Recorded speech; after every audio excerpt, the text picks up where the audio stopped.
নবম দশম শ্রেণীর ছোট ভাইয়া ও আপুরা কি অবস্থা, তোমরা সবাই কেমন আছো? এই ভিডিওটা কিন্তু তোমাদের জন্য খুব গুরুত্বপূর্ণ হতে যাচ্ছে। কারণ এই ভিডিওর মধ্যে আমি দেখাবো তোমাদের ইংরেজি প্রথম পত্রের সামারি লেখার নিয়ম। এই সামারির মধ্যে কিন্তু তোমাদের 10 নাম্বার, 5 নাম্বার না, কিন্তু 6 নাম্বার না, কিন্তু পুরো 10 নাম্বার। তাহলে এই সামারিটা কিন্তু তোমাদের ইংরেজি প্রথম পত্রের মধ্যে মডেল কোয়েশ্চেন ধরো 100 বা 200 থাকতে পারে। এখন মডেল কোয়েশ্চেন যদি 200 থাকে, তাইলে কিন্তু তোমাদের 200টা প্যাসেজ থাকবো। আর 200টা পেজেস থেকে তোমাদের 200টা সামারি লিখতে হবে। তাহলে তুমি 200 সামারি, 200 পেজেস কেন শিখবা? তুমি একটা স্ট্রাকচার শিখে রাখো। একটা স্ট্রাকচার শিখে রাখলে তোমার এখানে 200 পেজেস কেন, 2000, 2 লক্ষ পেজেস দিল, তুমি একটা স্ট্রাকচার দিয়ে সব সমাধান করে দিবা। ঠিক আছে? এত এত পেজেস, এত এত সামারি শেখার সময় তো নাই। তুমি একটা স্ট্রাকচার শিখে রাখো। তোমার পরীক্ষার মধ্যে যেই কোনো পেজেস থেকে সামারি লিখতে বলুক, তুমি স্ট্রাকচার দেখে শুধু লিখে দিয়ে এসে পারবা। তাহলে আমরা দেখি সামারি লেখার নিয়মটা কি। দেখো আমি লিখে রেখেছি সামারি লেখার নিয়ম। তাইলে তোমাদের এখানে প্রথম লাইনটা লিখবা যে the passage is mainly written about the famous or greatest। মানে এই পাঠটা, ইজ মানে প্যাসেজ মানে পার্ট, ইজ মানে হয়, মেইনলি মানে প্রধানত, রিটেন মানে হচ্ছে লেখা, অ্যাবাউট মানে প্রায় বা সম্পর্কে, দা হচ্ছে নির্দিষ্ট করে বোঝায়, ফেমাস মানে বিখ্যাত, আর গ্রেটেস্ট মানে হচ্ছে মহৎ। তুমি এখানে ফেমাসও দিতে পারো, গ্রেটেস্টও দিতে পারো, দুটোটাই সঠিক। ফেমাস দিলেও হইব বা গ্রেটেস্ট দিলেও হইব। এখন তুমি যদি চাও তাকে বুঝাইবা বিখ্যাত, তা তুমি ফেমাস লিখবা। আর তুমি যদি চাও তাকে মানে ওই ব্যক্তিকে বুঝাইবা সে মহৎ, মানে মহৎ ব্যক্তি, তাহলে তুমি গ্রেটেস্ট লিখবা। কারণ ফেমাস মানে তোমার বিখ্যাত, আর গ্রেটেস্ট মানে হচ্ছে মহৎ। তাইলে the passage is mainly written about the famous or greatest। এই পাঠটা প্রধানত লেখা হয়েছে এই বিখ্যাত অথবা মহৎ। এখন তুমি যে কোনো একটা লিখবা, হয় বিখ্যাত লিখবা অথবা মহৎ লিখবা। তারপর দেখো এখানে কিন্তু অনেক কিছু আছে। রাইটার মানে লেখক, এই যে দেখো প্রথম বন্ধনী দেওয়া আছে, এই যে একবারে এই পর্যন্ত। এখন এখানে যেমন তুমি এখানে একটা কথা লিখবা ফেমাস অথবা গ্রেটেস্ট, এখানেও যে এত কিছু আছে না, এত কিছু মধ্যে তুমি একটা কথাই লিখবা। কি কি আছে দেখো।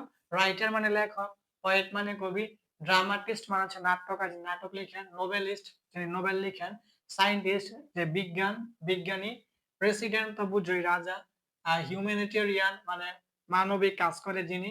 তাইলে এখন তুমি যদি প্যাসেজটা তো দেখবা, প্যাসেজটা পড়বা, প্যাসেজটা পড়ে তোমার যদি মনে হয় ওই ব্যক্তিটা লেখক, তুমি রাইটার লিখবা, আর এগুলা সব বাদ।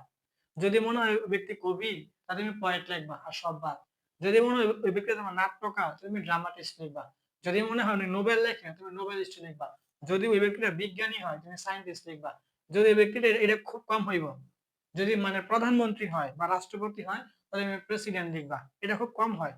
আর যদি মানবিক কাজ করে, তো তুমি লিখবা হিউম্যানিটেরিয়ান। বুঝা গেছে? তাহলে এখানে সব অপশন দেওয়া আছে, তুমি প্যাসেজ দেখে বুঝবা, বুঝে লিখে দিবা। যেমন তুমি যদি এখানে বলছিলাম, যদি তোমার মনে হয় বিখ্যাত দিবা, তুমি ফেমাস লিখবা। আর যদি মনে হয় তুমি মহৎ বলবা ব্যক্তিকে, তুমি গ্রেটেস্ট লিখবা। আর এখানে তোমার যদি মনে হয় লেখক রাইটার, কবি হলে পোয়েট, নাট্যকার হলে তোমার ড্রামাটিস্ট, নোবেল লেখে নোবেলিস্ট, বিজ্ঞানী হলে সায়েন্টিস্ট, আর যদি তোমার রাষ্ট্রপতি হয় বা প্রধানমন্ত্রী হয়, তাহলে প্রেসিডেন্ট।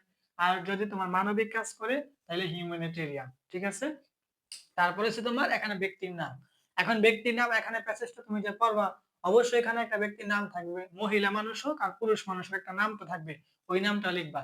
তাইলে এখন প্রথম লাইনটা কি হইতেছে, the passage is mainly written about the famous অথবা গ্রেটেস্ট, রাইটার অথবা পোয়েট অথবা ড্রামাটিস্ট অথবা নোবেলিস্ট অথবা সায়েন্টিস্ট অথবা প্রেসিডেন্ট অথবা হিউম্যানিটেরিয়ান, পরে ব্যক্তির নাম। তাইলে এটা বাংলা অর্থ হবে যে এই প্যাসেজটা প্রধানত লেখা হয়েছে বিখ্যাত অথবা মহৎ লেখকের অথবা কবি অথবা নাট্যকারের অথবা ওই নোবেলিস্টের অথবা বিজ্ঞানীর অথবা তোমার এই প্রেসিডেন্টের অথবা তোমার হিউম্যানিটেরিয়ানের, পরে এই ব্যক্তির নাম, যে ব্যক্তির নামটা তোমার থাকবে এখানে। তারপর 2 নম্বর না লাইনটা কি লিখবা দেখো, হি অর শি। দেখো এখানে হি অর শি কেন দেওয়া হয়েছে, কারণ হি দ্বারা কি বোঝায়, তোমার পুরুষ মানুষ, আবার শি দ্বারা কি বোঝায়, মহিলা মানুষ। এখন ওই প্যাসেজটা তোমার যদি পুরুষ মানুষ হয়, যেমন ধরতে পারো কাজী নজরুল ইসলাম বা রবীন্দ্রনাথ ঠাকুর, তাহলে যদি পুরুষ মানুষ হয় তুমি হি লিখবা। আর যদি মহিলা মানুষ হয়, যেমন রোকেয়া সাখাওয়াত হোসেন, তারপরে আরো অনেক মহিলা মানুষ, আসমা বিখ্যাত, যদি মহিলা মানুষ হয় তাইলে তুমি সে লিখবা। তাইলে তোমার এখানে হি or she was born in, মানে সে জন্মগ্রহণ করেছে। যদি পুরুষ মানুষ হয় হি, আর মহিলা মানুষ হলে she, he or she was born in, সে জন্মগ্রহণ করেছে। এখন সে জন্মগ্রহণ করেছিল, এটা কি আমি জানি? এটা প্যাসেজের মধ্যে যে ব্যক্তি থাকবে, ওই ব্যক্তির জন্ম সাল, জন্মস্থান তো প্যাসেজের মধ্যে দেওয়াই থাকবে। ওই প্যাসেজ থেকে তুমি লিখে দিবে। এই জন্য আমি বলছি যে প্যাসেজ থেকে জন্ম সাল, জন্মস্থান এবং জন্মসাল লিখে দিবা। অর্থাৎ প্যাসেজের মধ্যে ওই ব্যক্তির জন্মস্থান মানে কোথায় জন্মগ্রহণ করছে এইটা, পরে কত তারিখে কত সালে জন্মগ্রহণ করছে এটা কিন্তু দেওয়া থাকবে। এজন্য বলা হয়েছে he or she was born in passage থেকে জন্মস্থান এবং জন্মসাল। অর্থাৎ সে জন্মগ্রহণ করেছে এই গ্রামে এত তারিখের এত সালে, এরকম অর্থটা। তারপরে বলা হয়েছে যে প্যাসেজ থেকে গুরুত্বপূর্ণ একটি অথবা দুইটি লাইন। মানে তুমি এই যে তার জন্মস্থান এবং জন্ম সালটা লেখার পরে তুমি প্যাসেজ থেকে একটা অথবা দুইটা গুরুত্বপূর্ণ লাইন লিখবা। মনে রাখবে একটা অথবা দুইটা, তুমি চেষ্টা করবে একটা লেখার। যদি মনে হয় একটা লাইন লিখলে মানে সামারিটা অনেক ছোট হয়ে যায়, তাইলে তুমি দুইটা লেখার চেষ্টা করবা, কিন্তু তিনটা কিন্তু ভুলও লিখবা না, একটা অথবা দুইটা। প্যাসেজ থেকে গুরুত্বপূর্ণ একটি অথবা দুই লাইন, একটি অথবা দুইটি লাইন। তারপরে সর্বশেষ কথা বলবা যে we learn, we here learn. এখানে আরেকটা কথা লেখা যায়, তো যদি ওই ব্যক্তির মৃত্যু সাল থাকে তাহলে তুমি এখানে প্যাসেজ থেকে গুরুত্বপূর্ণ দুইটা লাইন লেখার পরে তুমি এখানে তার মৃত্যু সালটা দিতে পারো, যে হি or she was died in. এখানে এই কথাটা এখানে লেখা হয় না, তুমি লিখতে পারো। বা অনেক ক্ষেত্রে তোমার অনেক প্যাসেজ থেকে তো মৃত্যু স্থান দেওয়া থাকে না, যদি তোমার মৃত্যু তারিখটা দেওয়া থাকে তো তুমি এখানে এটা লিখে দিতে পারো, যে এই যে এখানে, এখানে তুমি এটা লিখে দিতে পারো। এখানে বলছি যে he or she was died in। তারপর তোমার হচ্ছে মৃত্যুস্থান এবং মৃত্যুস্থান এবং মৃত্যুসাল। দেখো এই কথাটা তুমি চাইলে লিখে দিতে পারো। তুমি প্যাসেজ থেকে গুরুত্বপূর্ণ দুইটা লাইন লেখার পরে যদি ওই ব্যক্তির মৃত্যু স্থান এবং মৃত্যু সালটা থাকে, তাহলে তুমি এখানে, এই যে এখানে আমি এখানে চিহ্ন দিয়ে দিচ্ছি, এই যে এখানে, এখানে তুমি লিখে দিতে পারো যে হি or she was died in, পরে মৃত্যু স্থান এবং মৃত্যু সালটা লিখে দিবা। এটা সবসময় থাকে না, থাকলে লিখে দিবা। মহিলা মানুষ হলে শি, পুরুষ মানুষ হলে হি।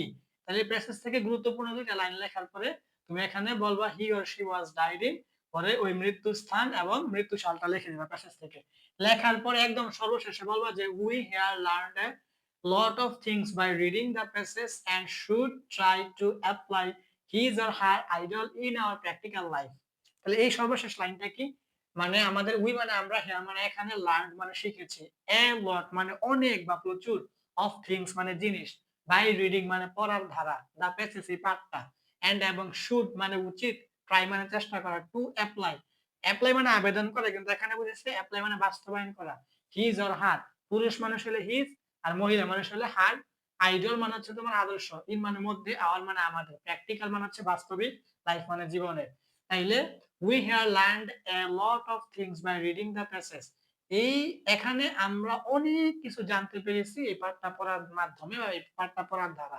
And should try to apply his or her idol in our practical life. এবং আমাদের উচিত তার তার এই আদর্শটা আমাদের বাস্তবিক জীবনে বাস্তবায়ন করা। ঠিক আছে, এরকম। তাইলে এখন তোমার করণীয় হচ্ছে এই প্যাসেজটা একদম তুমি এখন নোট করে ফেলো। এই যে the passage is mainly written about the famous or greatest writer, poet, dramatist, novelist, scientist, president, humanitarian ব্যক্তির নাম। আর he or she was born in, passage থেকে জন্মস্থান এবং জন্মসাল। তারপরে প্যাসেজ থেকে গুরুত্বপূর্ণ একটি অথবা দুইটি লাইন। তারপরে এখানে এখানে আসার পরে যেটা লিখবা he or she was died in, মৃত্যুস্থান এবং মৃত্যুসাল। তারপরে সর্বশেষ we have learned a lot of things by reading the passage and should try to apply his or her idol in our practical life.